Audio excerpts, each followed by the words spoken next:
ஓம் ஸ்ரீ பிரித்யங்கரா தேவியே போற்றி போற்றி. நல்லதே நினைப்போம், நல்லதே நடக்கும். சக்தி பிரித்யங்கரா குழந்தைகளுக்கு இந்த தாயின் ஆசீர்வாதம் என்றுமே முழுமையாக கிடைக்கட்டும். இன்று வராகி உனக்கு கொண்டு வந்திருக்கின்ற செய்தி என்னவென்று தெளிவாக என் குழந்தை இன்று நீ கேட்டு தெரிந்து கொள்ள வேண்டும்.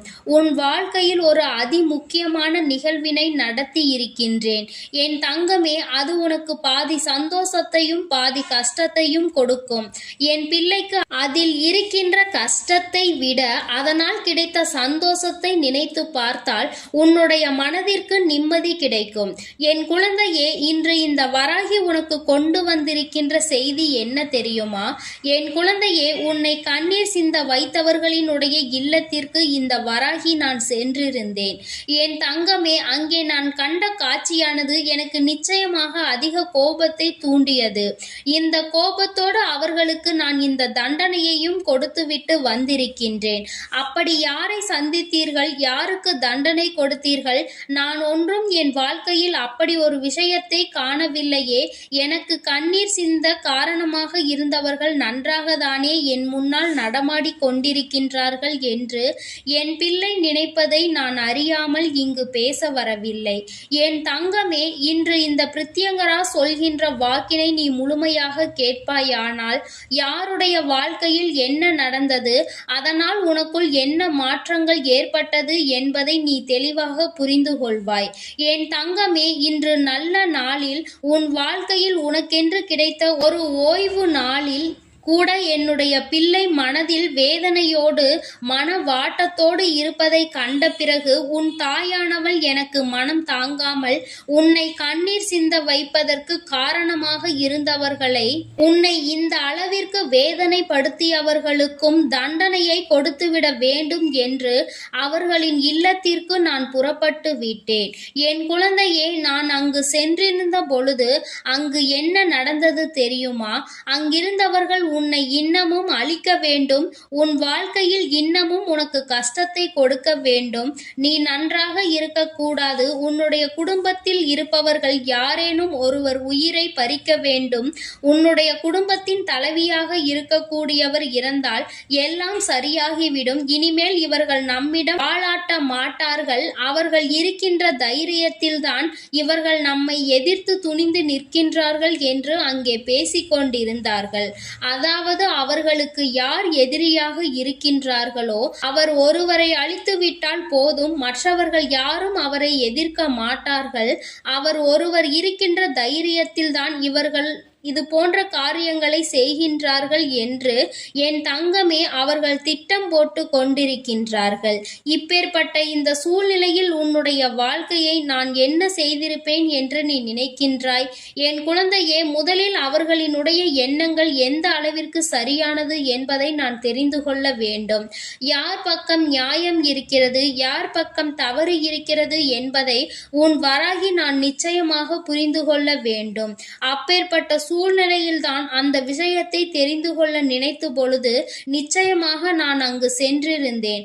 அவர்களினுடைய உண்மை நிலையை அறிய தொடங்கினேன். அப்பொழுதுதான் நான் புரிந்தேன், இவர்கள் குடும்பமாகவே உன்னுடைய குடும்பத்தோடு உறவாடி உங்களின் வாழ்க்கையை கெடுத்திருக்கிறார்கள் என்று.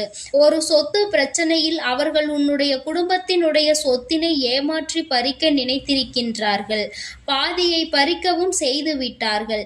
இப்பொழுது அதை எதிர்த்து போராடுவதால் உங்கள் குடும்பத்தை அழிக்க வேண்டும் என்று கங்கணம் கட்டிக்கொண்டு திரிகின்றார்கள். பொதுவாகவே எல்லோருக்கும் அந்த 6 அடி நிலம்தான் கடைசியில் சொந்தம் என்பதை கூட உணராமல் நமக்கு என்னவோ அந்த சொத்து வேண்டும், இந்த சொத்து வேண்டும் என்று இங்கே அலைந்து திரிந்து கொண்டிருக்கின்றார்கள்.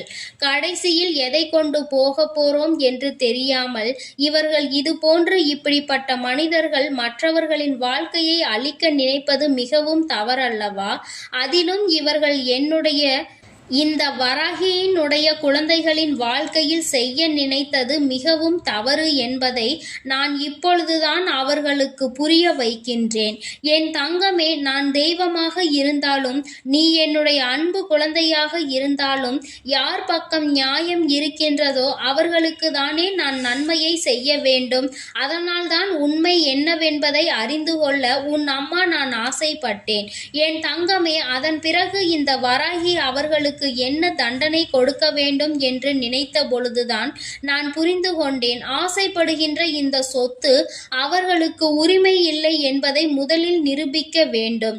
இத்தனை நாளும் அடுத்தவர்களின் சொத்தை தான் அடைய ஆசைப்பட்டார்கள் என்பதை அவர்களுக்கு உணர்த்த வேண்டும். காலம் முழுவதும் மற்றவர்களுக்கு செய்த துரோகத்தை நினைத்து நினைத்து வருந்த வேண்டும். ஏனென்றால் அது போன்ற ஒரு துரோகத்தை அவர்கள் வாழ்க்கையில் இன்னொருவர் செய்ய காத்து கொண்டிருக்கின்றார். நாம் மற்றவர்களுக்கு செய்ததால் தான் நம் வாழ்க்கையிலும் பிரச்சனைகள் ஏற்பட்டது என்பதை அவர்கள் புரிந்து கொள்ள போகின்றார்கள்.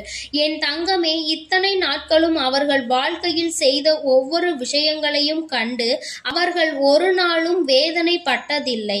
அடுத்தவர்களை வேதனைப்படுத்தி தான் அவர்கள் சந்தோஷப்பட்டு கொண்டு இருக்கின்றார்கள். இன்று அவர்களின் வாழ்க்கையில் நிச்சயமாக இந்த வராகி நடத்தி இருக்கின்ற காரியம் இனி ஒரு நாளும் அடுத்தவர்களை பற்றி சிந்திக்க கூட பார்க்க மாட்டார்கள்.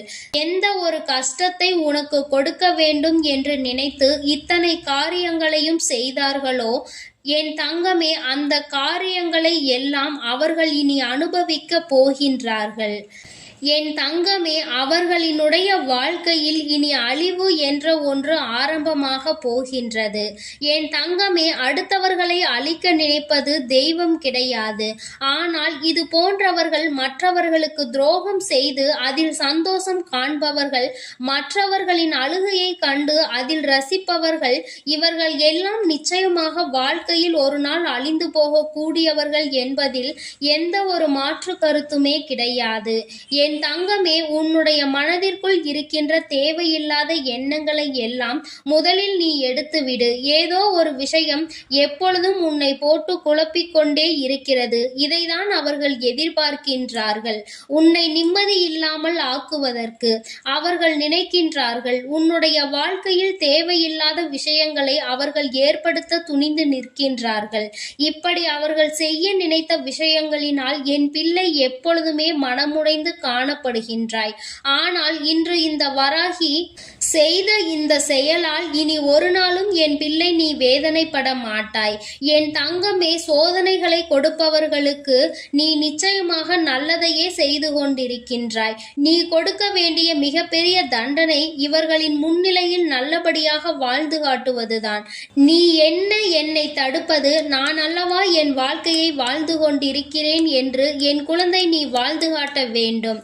இந்த வராகியினுடைய அன்பு எப்பொழுதும் உனக்கு முழுமையாக இருக்கும் வரை உனக்கு என்ன பிரச்சனைகள் வந்தாலும் அதை பொடி பொடியாக நான் ஆக்கிவிடுவேன். இன்று உன் வாழ்க்கையில் ஏற்பட்ட இந்த பிரச்சனைகளினால் நாளை உன் வாழ்க்கை எப்படி இருக்குமோ என்று நினைத்து கஷ்டப்படாதே. நிச்சயமாக பல மாற்றங்கள் உன்னுடைய வாழ்க்கையில் நடக்கும். இந்த மாற்றங்களை எல்லாம் உன் வாழ்க்கையில் நடத்தி காட்டுவேன் என்று வாக்குறுதியினை உன் தாயானவள் உனக்கு கொடுத்து கொண்டிருக்கின்றேன் என்பதை நீ தெரிந்து கொள். மிக விரைவாகவே அந்த மாற்றங்கள் அனைத்தும் உன் வாழ்க்கையில் வந்து கொண்டிருக்கின்றது. என் தங்கமே, மாற்றங்களையும் திருப்பங்களையும் ஏற்றுக்கொள்ள தயாராக இரு. உன்னை அழிக்க நினைத்தவர்களின் அழிவு ஆரம்பமாகிவிட்டது. யாரெல்லாம் உன்னை காயப்படுத்தினார்களோ, யாரெல்லாம் உன்னை சோதனைக்கு ஆளாக்கினார்களோ அவர்கள் எல்லாம் இவர்களின் வாழ்க்கையில் ஏதோ ஒரு நல்ல சக்தி இருக்கிறது என்பதை உணர்ந்து கொண்டு உன்னை விட்டு விலகி ஓட போகின்றார்கள். என் தங்கமே, வஞ்சகர்களை எல்லாம் பார்த்து கொண்டிருக்கின்றாயே என்று நீ கேட்கின்றாய் அல்லவா? உன் தாயானவள் ஒருபொழுதும் வஞ்சகர்களை பார்த்து கொண்டு இருக்கவில்லை. அவர்களுக்கான தண்டனையை கொடுத்து கொண்டுதான் இருக்கின்றேன். அவர்கள் அதனை வெளிப்படுத்தாததால் உனக்கு அவர்களினுடைய சூழ்நிலை என்னவென்று புரியவில்லை. இது மட்டும்தான் உன் வாழ்க்கையில் உன்னை சூழ்ந்து நடந்து கொண்டிருக்கின்ற விஷயம் விஷயம் என்பதை நீ புரிந்து கொண்டாலே போதும். என் தங்கமே, இனிமேலும் இந்த வாழ்க்கையில் நீ அனுபவிப்பதற்கு என்று கஷ்டங்கள் எதுவும் இல்லை. எல்லா கஷ்டங்களையும் தாண்டி நீ வந்து விட்டாய். இனியாவது என் பிள்ளை சந்தோஷத்தோடும் மன நிம்மதியோடும் நீ இருக்க வேண்டும். அதற்கு இந்த வராகி உன் வாழ்க்கையில் உன்னை சூழ்ந்த அத்தனை சூழ்ச்சிகளையும் முறியடித்து உன்னை நல்ல நிலைக்கு கொண்டு வந்து விடுவேன் என்பதை நீ மறந்து விடாதே. இனி உனக்கு என்றுமே சந்தோஷம் மட்டுமே நிலைத்திருக்கும். என் அன்பு பிள்ளைக்கு இந்த வராகியினுடைய அருளும் ஆசீர்வாதங்களும் எப்பொழுதும் முழுமையாக கிடைக்கும். என் தங்கமே, அதனால் நீ எதற்காகவும் கலங்காதே, எதை நினைத்தும் வருந்தாதே. நீ நல்லதையே நினைத்தால் உன் வாழ்வில் எல்லாம் உனக்கு நல்லதாக மட்டுமே நடக்கும். என் அன்பு குழந்தைக்கு இந்த சக்தி பிரித்யங்கராவின் அன்பும் ஆசீர்வாதமும் முழுவதுமாக கிடைக்கும். ஓம் ஸ்ரீ பிரித்யங்கரா தேவியே போற்றி போற்றி. ஓம் ஸ்ரீ பிரித்யங்கரா தேவியே போற்றி.